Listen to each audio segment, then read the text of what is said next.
Today is our third day staying inside of Joshua Tree National Park. We are on site 117 inside of Jumbo Rocks Campground. And we originally moved in to the national park from the BLM land just south of the national park. We were staying on that BLM land for about a week, but we wanted to see what it was like to stay inside of a national park, so we moved on inside. And after only staying inside of the national park for 3 days, we can already tell that there are some definite pros and cons of staying on the BLM land outside of the national park, as well as staying inside the national park. And depending on your style of RVing, one of them is definitely going to fit you better than the other. And we've really enjoyed staying on the BLM land outside of the park, but we've also liked staying inside the park, and we've liked the two for completely different reasons. Probably our biggest gripe about staying inside the park is trying to find a site. We had just really bad timing coming and staying at Jumbo Rocks when we did, because they were just switching over from a first come first serve basis to a reservation basis. So we found a site, but we were only allowed to be there for 2 days, and then the reservation system kicked in and someone had already reserved the site for today and on for the weekend. But we want to stay here still, so we have to go and get another site. And since there's no signal inside the park, we had to actually drive to Signal and call the number you have to call to reserve a site, find out which sites were still open for the days that we wanted to stay here, and then drive back into the park, find out which sites we could fit in, then drive back out to Signal, and then reserve that site. So today is our last day in our site because someone has reserved it, and now we are just waiting for the person that's currently in the site that we got the reservation for to move, and then we're going to move the RV to that site. Now BLM land, on the other hand, it's just wide open. You just drive right in, find a site, occupy it, and then it's yours for 14 days. But not only can making the reservation be a pain, you're lucky to really even get into the national park during peak season, especially Joshua Tree. And that's why Jenny and I went to the BLM land south in the first place, is because we just kind of wanted to get here and learn the national park a little bit, learn how it's laid out and everything, and kind of look at the various campgrounds first without having to worry about making a reservation and finding a site and waiting until there's actually a site open. We just went straight to the BLM land, got a site, sat there for a week, and then found out kind of where we wanted to stay. The checkout time is noon for Jumbo Rocks Campground, and it's about 10 a.m. right now. So Sweetie and I are gonna go check out the site that we have made the reservation for the rest of the weekend and see if the person that was staying there has left. And if they have, we're gonna go ahead and move the RV now.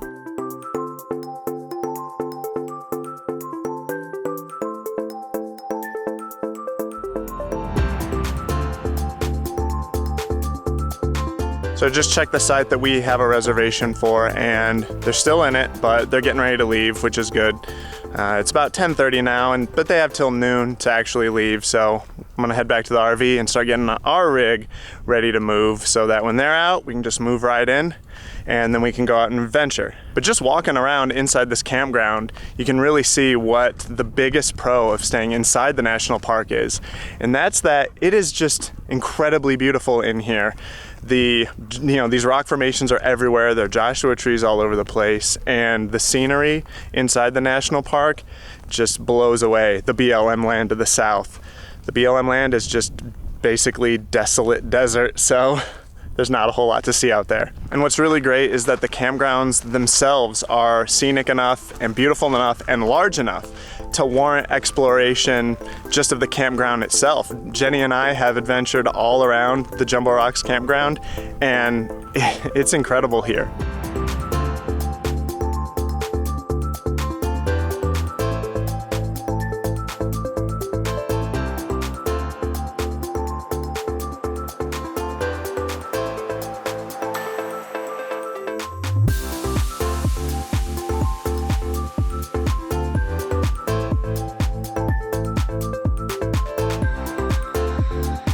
We're all set up in our new site. It was a bit of a hassle having to move the RV just about 100 yards down the road to another site because the other one was reserved, but you know, it is what it is. And in the end, this site actually kind of fits us a little better. Our RV, there's more room. We can get the truck in to the site or the spot right next to it instead of kind of having to ram it in all kind of weirdly. So I guess it all worked out in the end anyway, but as you fellow RVers know, it's kind of a hassle having to set up the RV and just to tear it back down and then move it, set it back up. One of the downsides though of this site that we had to move to is that our solar panels are now actually facing north. So that's the opposite direction that they need to be facing. We usually want them to face south so that they can catch the sun. And when you're going into the national park, you don't really have the pick of the litter of the sites. You basically kind of have to take what is available to you, and that site may not be oriented the way you want it to. You know, if you have solar, you might not be able to face your solar panels the way that you want to. And also, you know, if you like to have the sun on one side of the RV so that the awning can shade it, you don't really have that choice either. Whereas on BLM land, you can put your RV in however you want because it's usually wide open, so you can get your RV in and orient it any way in the site you want. Now that we're all set up, we're going to head out and go check out a couple things today. We have picked a couple things because we've wasted most of the morning getting set up at a new campsite. Yeah. that are easy to get to. You just drive to them, and then the hikes around them are relatively short if they even have a hike at all. Another great part about staying in the national park is since we're like smack dab center of the park, everything is pretty close. It's, a half an hour to a 45-minute drive instead of an hour and a half to 2-hour drive. It's more like a 15-minute drive to a half-hour drive. Well, to some things. The Yeah. things we're going to today are a little bit farther away. Oh, okay. Yeah.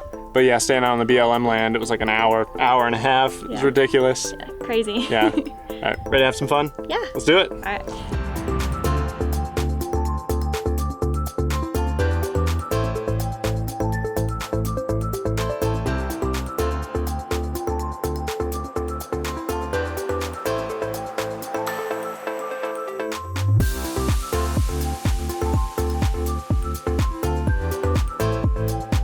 Our first stop today is at the Indian Cove Campground, and holy cow, this place is incredible.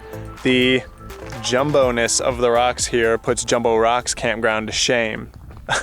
But it is awesome. It's a straight climb from 29 Palms, the city, up into this campground. You actually have to go out of the national park through 29 Palms and then back up into the national park to get here. But it is really cool here. The only downside really of this campground though is that since you have to go out of the national park to get here, it's really far from all the main attractions of the park. This campground is actually further from the attractions than the BLM land south of the park we are staying on. But like Jumbo Rocks too, and I'm pretty sure all the other campgrounds, there's things to do right here in this campground. There's actually a 0.6 mile loop trail that kind of just highlights the vegetation in this national park. So that's why we drove here. We're gonna go on that trail.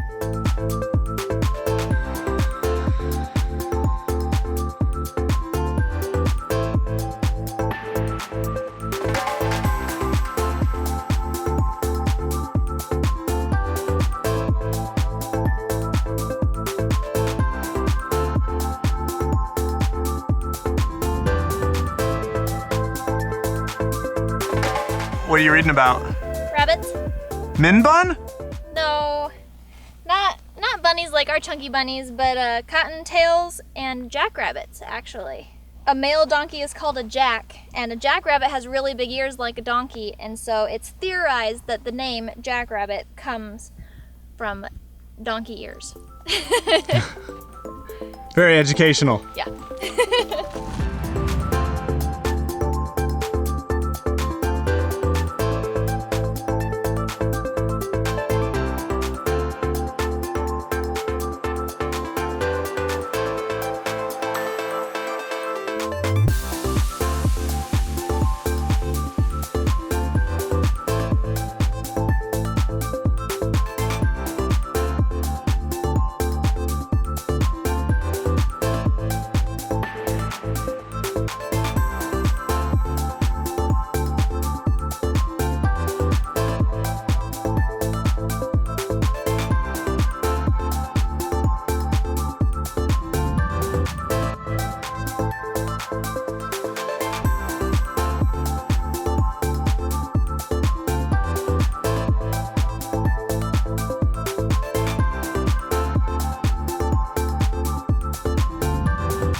spelled Jojoba, but I think it's pronounced Jojoba.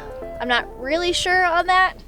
But apparently it is used in shampoos, moisturizers, sunscreens, conditioners, and industrial lubricant. That's pretty cool. I didn't know we use a lot of these plants out here like this. Useful plant right there. Oh yeah. Got to keep our hair pretty. Yeah.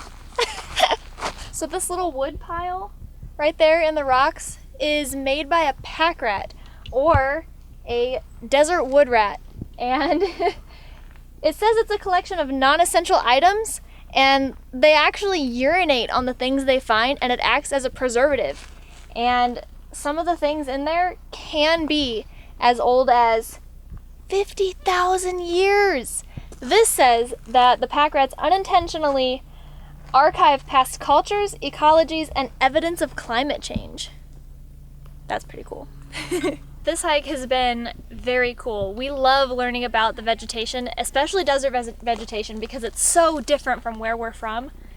And when you look out and you can see the old wash, like, this is just a beautiful landscape surrounded by these beautiful rocks and these crazy fuzzy looking plants that are very far from fuzzy. This has been very cool.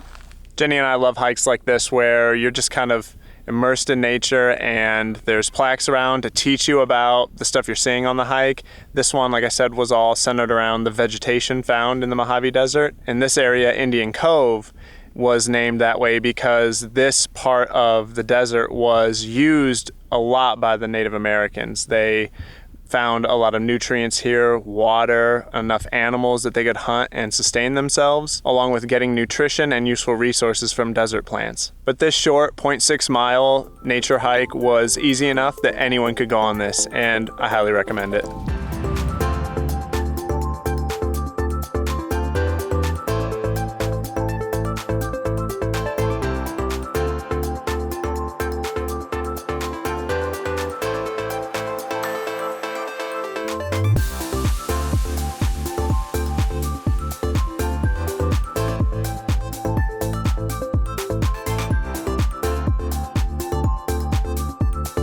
We're back at Jumbo Rocks Campground because we wanted to do actually one more thing today, Barker Dam, but it was a 1 mile loop hike, which doesn't sound like a whole lot, but by the time we got there, the sun was already setting and setting fast. Yeah. And it got very cold.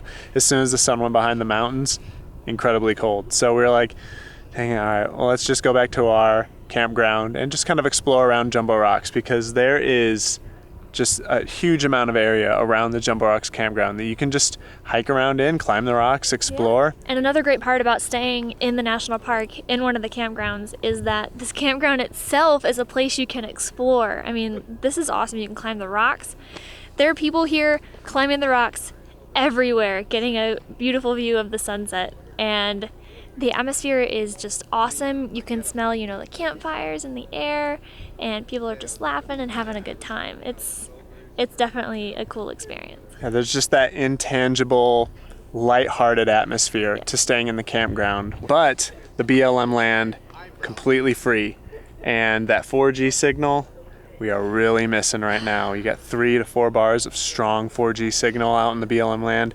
Here in the national park, nothing. None. You're dead. At all. Yeah, total dead zone. Can't even make a phone call. Yep. The BLM land outside the park is actually quite a bit quieter too than the campground because you're just so close to your neighbors here. So if they're running a generator or, just having a good time, then there's quite a bit more noise here.